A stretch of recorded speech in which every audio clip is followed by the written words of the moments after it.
I have a theory about something. So specifically, this part right here, chat, where they said that this update is also going to be renamed. Now, this comes out June 9th.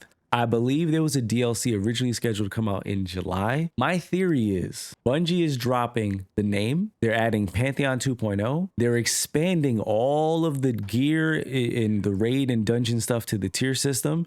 They're adding the weapon tier upgrade system.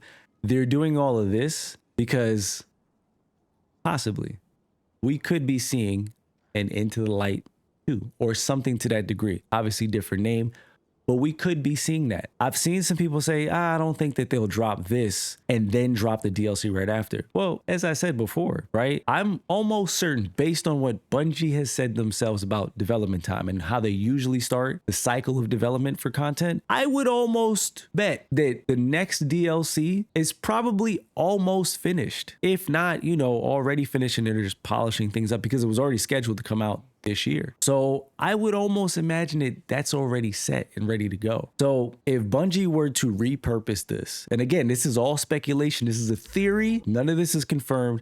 This is just me reading into stuff. You could say this is me coping, whatever, right? But when I saw that they're going to rename it, I thought immediately, why? What is the significance of renaming a major update? If it's called Shadow and Order, and mostly the content's going to be same, we assume there's no real story, right? What is the significance of changing the name? That's what made me think like maybe we could be seeing them set this up as another Into the Light type of event, Into the Light type of update, right? And brand it around something that the community as a whole loved. The community loved Into the Light. They loved everything that it did for the game right before Final Shape. And I think that that's what Bungie is planning to do here, because this is a lot of quality of life stuff, right? That they're looking to throw in to this piece of content, this update. So yeah, I mean, again, theory, that's what I'm thinking.